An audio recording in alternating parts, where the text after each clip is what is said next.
Hi, this is Dan here. I hope you're doing well today. In this lesson, we're going to take inspiration from the technique, tones, and bass lines of 4 amazing bass players. So what I'm going to do is I'm going to play a bass line. I'm going to demonstrate what's really great about it so that we can extract a few things that we can use in our own playing. So the first bass player we're going to look at is Pino Palladino. And really, I've got so many things from his playing, but we're going to look at a little bit of melody and interest in his lines and just pure musicality. I'm going to demo the middle 8 of Forget You by CeeLo Green, although I could have picked 100 Pino Palladino bass lines, but it goes like this.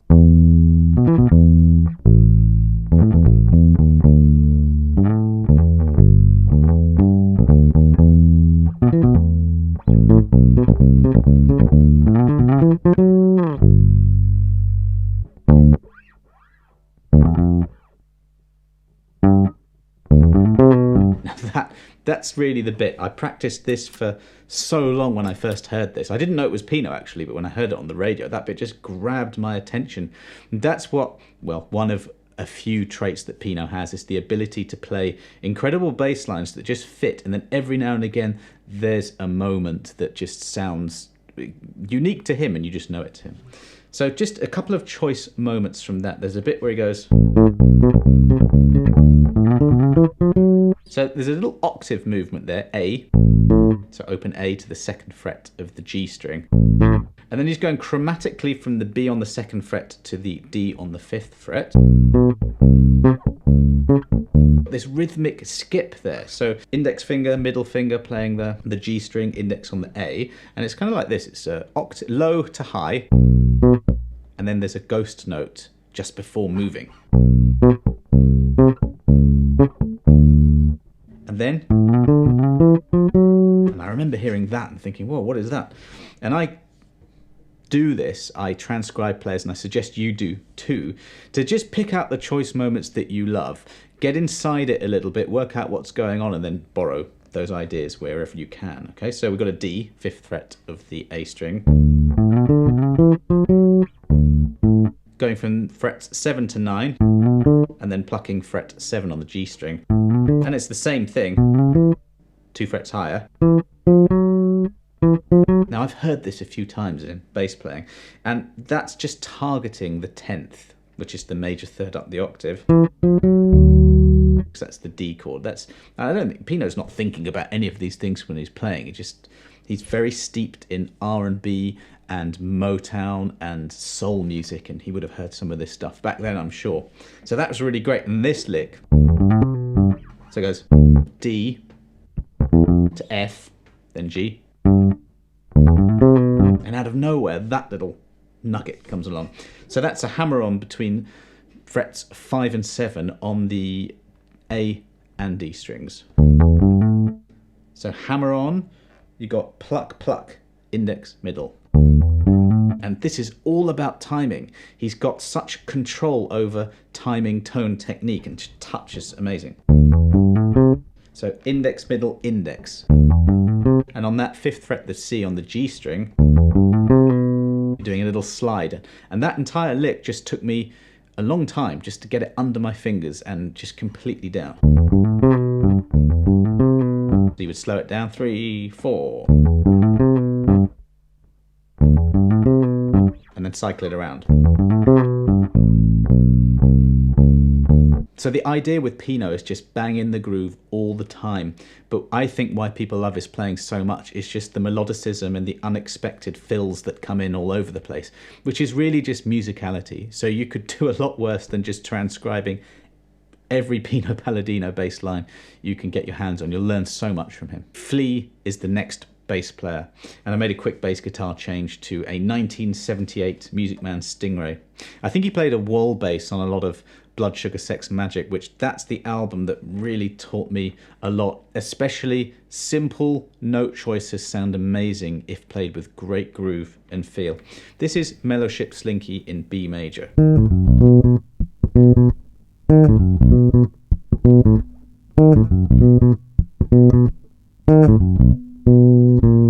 Okay, it's pretty simple-ish bass line.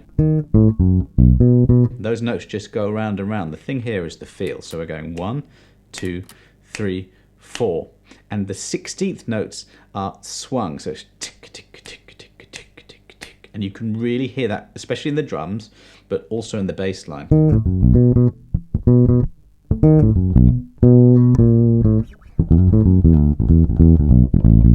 Playing along to the riffs on that record is a great way to practice, actually, but we've got just a few notes here. We've got fret 8 on the G, then we come down to fret 7 on the D, 9 on the A, and then the B, which is fret 7 on the A. And sort of,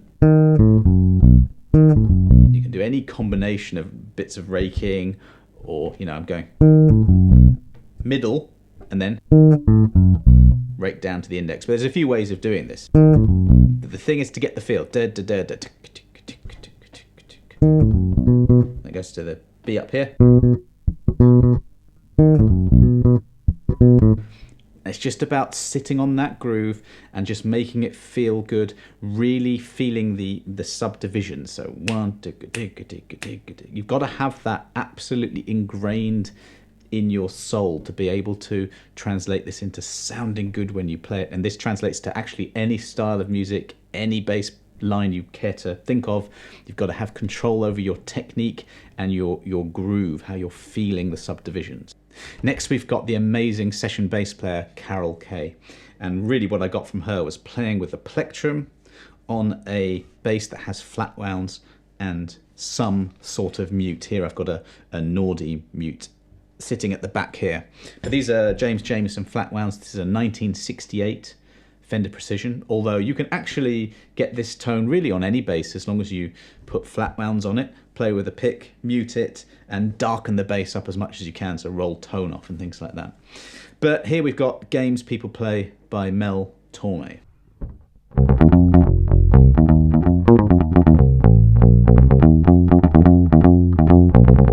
So that's a really cool bass line. It's quite intricate, and I'm using a Carole Kaye pick. I bought some of her books years ago, and she mails them herself and put a couple of these picks in, which are quite an odd shape, but you can use any plectrum here. And what she really talks about is getting into the groove of it, really. So you've got 1, 2, 3, 4. So we're going down, up, down, up. 1, 2, 3, 4, and just like a guitar player, which she was before bass, you're just keeping that constant motion going. And you will find that some strokes land on the down, and there's on the beat, down, down. Actually, it's on the 1 and 2 and. Those are the 8th notes.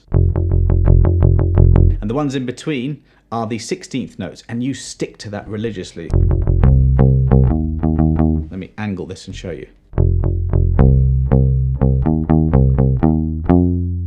The bass line.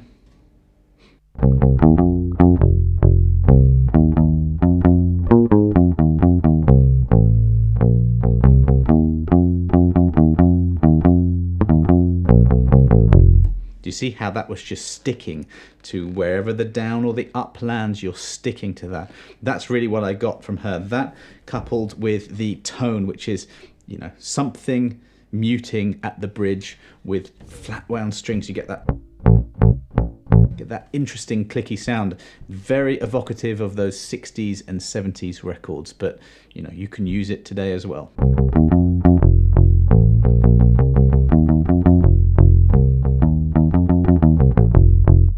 One way you can practice this is just get F, C, E flat, and F, octave away. That just outlines root 5, flat 7, octave, just outlines an F minor chord.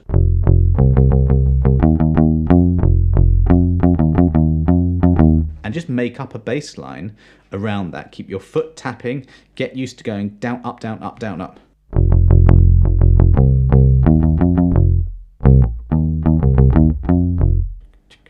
And that's it, just getting used to this constant motion. Final bass player for this video, we've got Geddy Lee, and for me it's monstrous rock tone with an incredible funk touch and unique technique. So there's a little bit in Leave That Thing Alone. There's an excellent YouTube video of that, which I'll put a link to below, of him playing, and he just goes off on one, does a really great solo and lots of interesting licks. So really here I'm gonna kick on a plugin that I've got and just play a little bit from Leave That Thing Alone.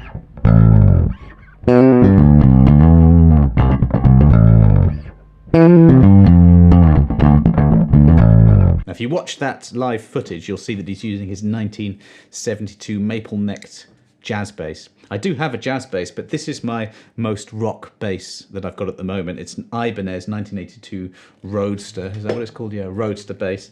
And it's got a maple neck, and it's got pretty new stainless steel strings on it. So that, coupled with what the setup I've got here, I'm going through basically two DIs. I've got a clean Avalon DI, and on the second channel I've got a Jules Monique, which is that black thing just by my finger here, and I've got a Devil Lock, who's that by Sound Toys. I've just got found a nice distortion plugin, and that is a great way of emulating Geddy's tone, is to have two signals, put a bunch of distortion on one channel, mix them together.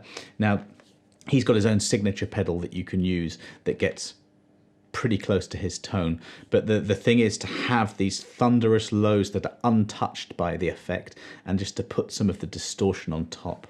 Now the other thing that he has going on is just this incredible touch. I'll put the link, as I said, to that video. Watch it, because he does so many different things that are really interesting. So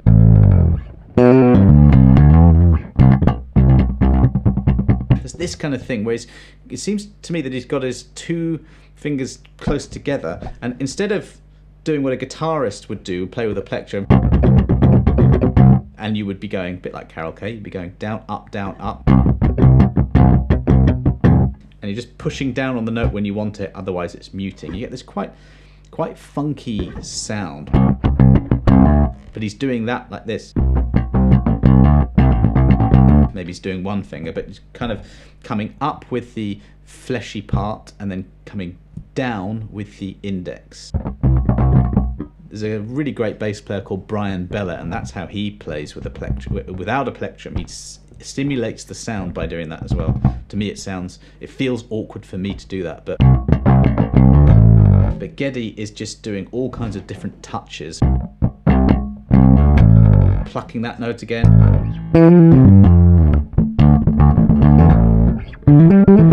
But you get a really, really cool tone. There's one lick on that he does, which,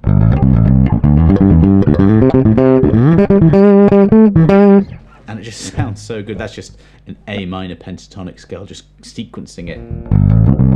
G, A, C, hammer on G to A, and then moving up, doing the same thing between D and E, hammer on, then to G. And then same thing on the next two frets, G to A, to the C. Same thing again, sliding to the 14th fret, then to the G. You know, that's a fill I'm definitely stealing, a bit like the Pino Palladino one. But that's the thing, you know, when you take ideas from these players, I'm going to do loads more videos like this, because I've got 100, maybe 200 players that I love, and I'll be doing a lot more of these. The aim is not, I think anyway, to become a clone of these players. The aim is to draw inspiration from them in terms of the tone, perhaps the gear that they're using, but their touch, the note choices. You know, I play, if you've watched my channel, I go on about the minor pentatonic scale so much. It's A minor pentatonic scale. But I've never ever organised the notes the way Geddy did. And I've got a lot from that. And it's just a recent thing for me that I've picked that up, but I'll be using that. And that's the thing, you need to hunt for ideas and for inspiration. And I hope that I've given you a few examples that you can draw on here. And I'd like you to do the same. You might like reggae, you might like metal. It doesn't really matter what you like. Seek out the best players, listen, try and figure things out. Notice, you know, I've briefly touched on the scales that some of them will be using. If you watch my channel, you'll see and hear the same things that happen over and over again. And that sort of theory, fretboard, scale knowledge will really help you to decipher this, as will learning about technique and all those things that you'll find on my channel. If you did enjoy that style of lesson, do let me know, because if you didn't, I won't do any more. If you did, I will. It's as simple as that. So comment below. Maybe you've got a few suggestions on players. I'll probably do a rock version, a reggae version, whatever. There's so many amazing bass players out there, and really listening is key for us bass players in terms of getting better. Listening, analysing, figuring stuff out. If we learn to do that every day, that's really going to help our playing. So thanks very much for watching. I'll see you on the next lesson.